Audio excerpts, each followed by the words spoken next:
السلام عليكم. كيف بقيتوا؟ لاباس عليكم؟ نتمنى تكونوا بخير وعلى خير وفي اتم الصحه والعافيه.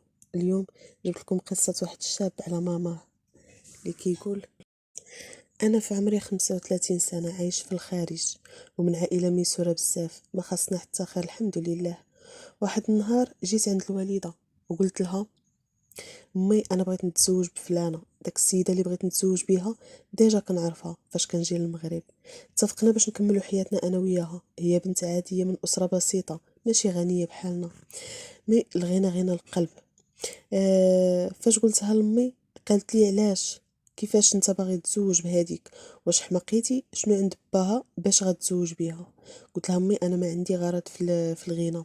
انا هادشي اللي داير، يعني اللي دايرين انتي وبابا، انا ماشي شغلي فيه. انا حياتي باغي نبداها بوحدي ومن الزيرو. انا البنت موعدها هذه اكثر من 11 سنه وحنا مع بعضياتنا. هي كتكمل قرايتها وانا كنكمل قرايتي. هي حاليا راها خدامه وانا قريت وخدمت، وحنا يعني دابا جا الوقت اللي نتزوجوا ونتجمعوا فيه. قالت لي: لا، هذيك باها فقير وما عندهمش، ما يمكنش. قلت لها: الوالده، نهار اللي تزوجتي انتي والوالد واش كنتوا لاباس عليكم؟ باواتكم ومواتكم كانوا اغنياء؟ حتى نتوما بديتوا من الصفر وربي سهل عليكم. قالت لي: لا، احنا عندنا وعندنا. المهم، تعكسات بالمره. احنا دابا بعد هادشي كامل حتى وصلنا لهادشي، وتجيب انت بنت فقيره تدير لينا هادشي.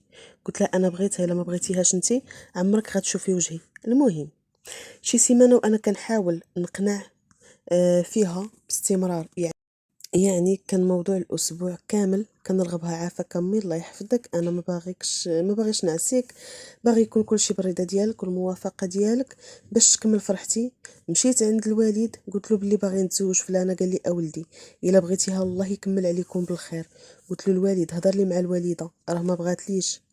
مشى عند امي هضر معاها، قالت له: والو ولدي، تكرفست عليه، تعذبت عليه وصرفت عليه، والله لا عطيته ليها. امي دايره صراع غير بوحديتها.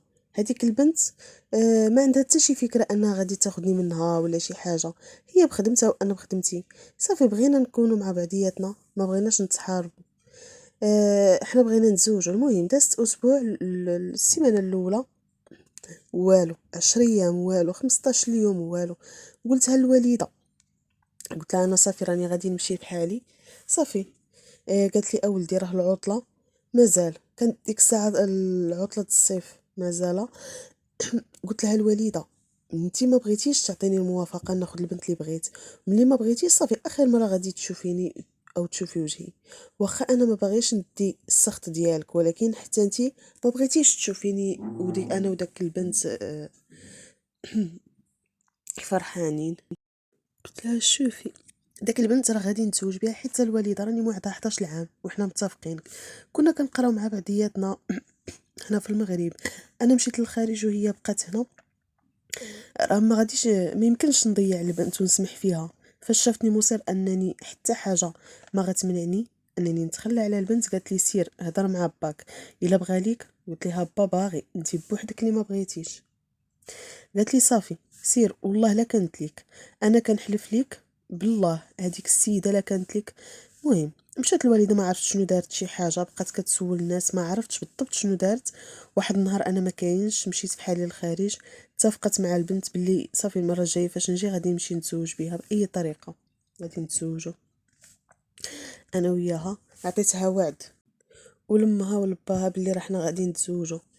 صافي مشيت انا بحالي، بقات الامور هكا. عيطت لي امي قالت لي: ما جيتي تسلم عليا؟ قلت لها: انا صافي راه مشيت بحالي. قلت لها: الوالده، ما عمرك تشوفي وجهي. صافي بكيت حتى شبعت، ما نكذبش عليكم. بقات فيا امي حيت ولداتني ورباتني وكبراتني، وما عجبنيش الحال نعاملها بديك الطريقه، ولكن ما عندي ما ندير. البنت وعدتها وما نسمحش فيها، كيف ما صبرت عليا وما تزوجاتش بغيري حتى انا ما نخدلهاش. يوقع اللي وقع، بقات الامور هكاك حتى لواحد النهار وانا نسمع كارثه وقعات. دازت واحد 7 شهور تقريبا. عيطت لي البنت قالت لي: اجي للمغرب. قلت لها: ياك لاباس؟ شنو واقع؟ قالت لي: اجي، راه امك عندها مشكل. انا كي سمعت امي عندها مشكل مشيت كنجري، لقيت امي في الحبس. قلت للبنت اللي باغي نتزوج بها: شنو المشكل اللي دارت امي؟ حيت ما بغيتش نمشي لدارنا. كنت غادي عند خطيبتي وعاد نعرف نوع المشكل. قالت لي امك راها في الحبس حيت واحد السيده ماتت وقع مشكل وراها في الحبس. انا بقيت كنتسائل كيفاه امي زعما من السيده ماتت وامي في الحبس، شنو زعما غتكون دارت وشنو العلاقه بيناتهم؟ مشيت عند الوالد قلت له شنو دارت الوالده حتى دخلت للحبس. قال لي اسمع ولدي، واحد السيده ماتت هنا في الحومه وملي ماتت غسلوها، جاو الطلبه كيقراو عليها القران ومزروبين باش يصليو عليها الظهر. هاد السيده هادي راه كان عندها وليداتها في الخارج واختهم وحده هنا قالت لهم والو ما تدفنوش امي حتى يجيو خوتي الفقهاء تيقراو تيقولوا لها ابنتي راه اكرام الميت دفنوه. البنت قالت لهم والو حتى يجيو خوتي راهم جايين في الطريق. اش غادي نقول لكم واخا تبقى حتى الغدا. قال لها الفقي ابنتي الا بقات امك وجاو خوتك وعراو لها على وجهها عاوتاني خصها تغسل وتكفن. قالت له ما عندناش مشكل، انا هضرت مع خوتي وقالوا لي تسنى دابا حتى آه، آه، المهم ما عندناش المشكل واخا حتى نجيو ونوليو نكفنوها ونغسلوها. صافي قالت له ما عندناش مشكل، انا هضرت مع خوتي ودابا راه جايين. صافي بقى كيعاود لي قال لك خوتها قالوا لها حتى يجيو. المهم في العشيه وصلوا خوتها، صافي دخلوا عند امهم عراو لها وجهها باسوا امهم غطاو لها وجهها خرجوا في حالتهم. واحد من الخوت البنت اللي جاو قال الفقيه علاش كاين هاد التخلف؟ قال له الفقيه علاش ولدي شنو درنا؟ قال له علاش ما بغيتوش تقدموا؟ واش كاين في الدين ديالنا ان الميت الا تغسلات وتكفنات كنخيطوا ليها الكفن ونخليو ليها حتى نخيطوا ليها حتى فمها؟ الفقي وقف قال له كيفاش كيخيطوا ليها فمها؟ قال له اسيدي امي راها مكفنه ومخيطين ليها الكفن مزيان ولكن الفم ديالها مخيط، ما يمكنش امي نشوفها في هذا المنظر. واش الموتى هكا كديروا ليهم؟ يعني الولد ما عرفش اشنو واقع. قال له ولدي لا ندخل ندخل نشوف. دخل الفقي عرى ليها على وجهها لقى فمها مخيط بالابره والخيط. عيطوا لها على السلطات والغسالات اللي غسلاتها، قالوا لها شنو هادشي درتي؟ بقات كتدخل وتخرج في الهضره.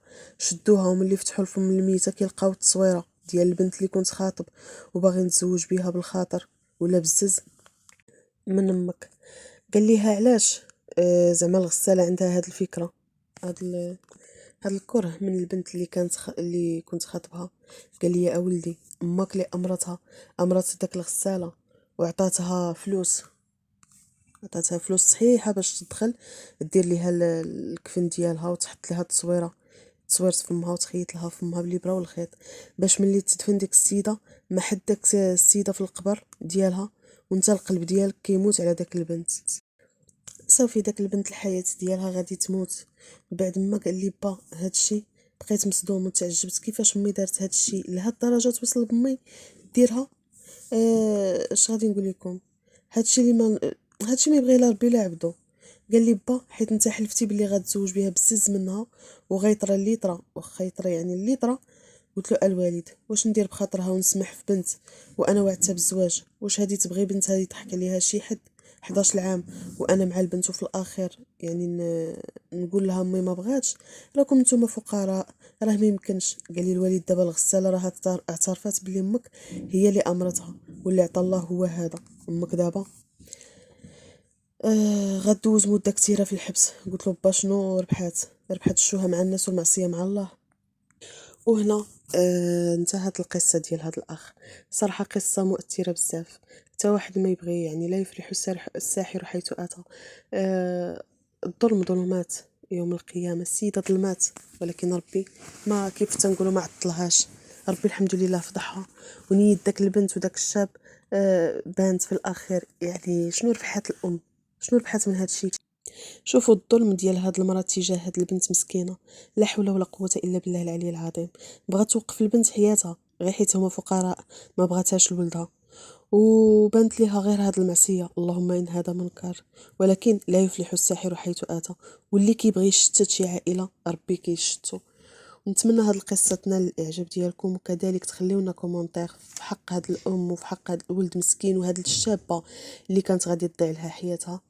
نتلاقاو إن شاء الله في قصة أخرى. دمتم في رعاية الله وحفظه ويومكم سعيد ورمضان مبارك كريم.